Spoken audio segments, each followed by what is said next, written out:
Hello everyone, welcome to the first lesson of AS Physics Paper 1 online crash course. Students, before we jump into the lesson, let me first quickly tell you some very important things about Paper 1.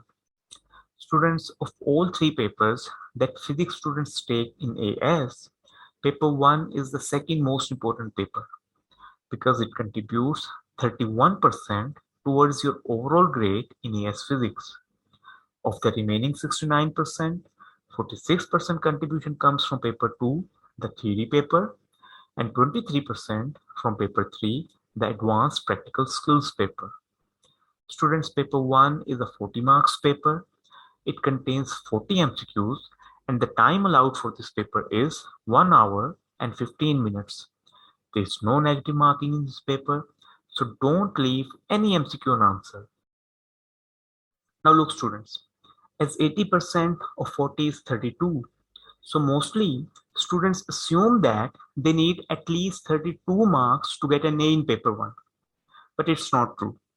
Actually students, you need only about 29 marks to get an A in paper 1. Why 29 you might ask? Students, 29 is actually the average grade threshold for an A grade in paper 1 over the past 20 years. Which means that 29 is the average of all grade thresholds for an A grade in paper 1 over the past 20 years.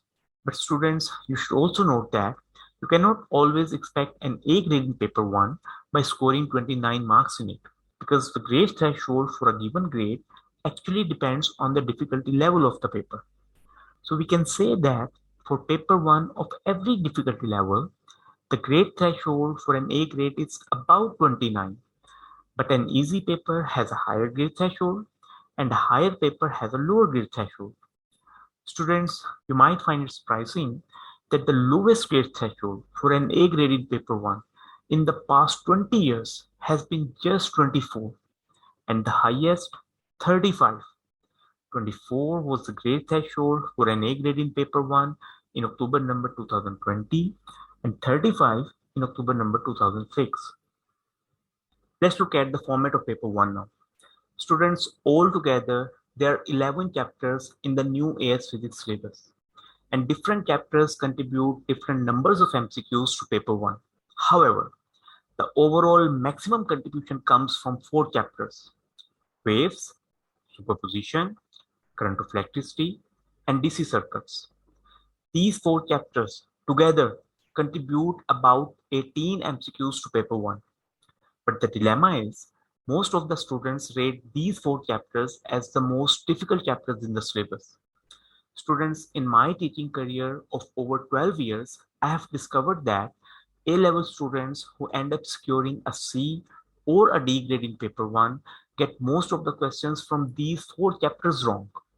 By the way, students, the average grade threshold for a C grade in paper 1 is about 20.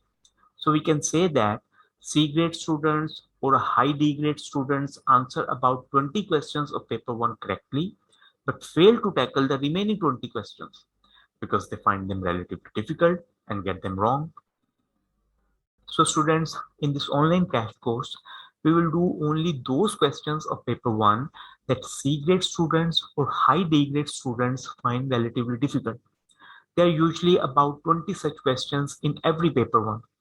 So what I have done is that I first handpicked about 20 relatively difficult questions from each of 35 paper 1s from February-March 2017 to October number 2021. I then arranged them topically as well as in the increasing difficulty level order. And while I was doing that, I kept on removing similar questions to avoid unnecessary repetition. And when I was done with the whole drill, I got a question bank of about 480 relatively difficult questions, all arranged topically as well as in the increasing difficulty level order. So students, in this 2 weeks crash course, we will do about 40 questions in every class, starting with questions on chapter 1, physical quantities and units. In the next class, we will do questions on chapter 2, kinematics, and in the next class on chapter 3, dynamics, and so on.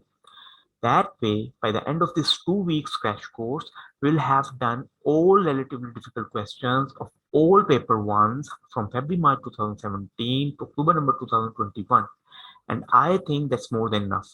Students, in this crash course, you will learn some very useful tips and tricks, and these tricks will eventually enable you to tackle almost all sorts of difficult questions of paper 1. So if you are a C grade student or a high D grade student and you want to boost your grade in paper 1 to an A, then I recommend that you attend this course. Just sit, breathe, and watch, and you will automatically learn different techniques to tackle different types of paper 1 questions. And more importantly, you'll also learn how to manage time in paper 1, because in paper 1 you have only 75 minutes to do 40 MCQs, and these 40 MCQs are all on different topics from the entire AS Physics syllabus. So time management is kind of crucial here. Now listen kids, to budget your time wisely in paper 1, you only have to remember two simple rules of thumb. Don't linger over the questions you can't figure out. Skip the question that might take more than 3 minutes of your exam time. I'm not saying that you should leave these questions unanswered, just leave them for later. Students, there are usually 5 or 6 such difficult or long questions in paper 1. So do the easy and short questions first that take less than 2 minutes, let's say, and do the difficult and long questions that you skip the first time in the end. I guess that's enough of time management. So let's start the lesson now.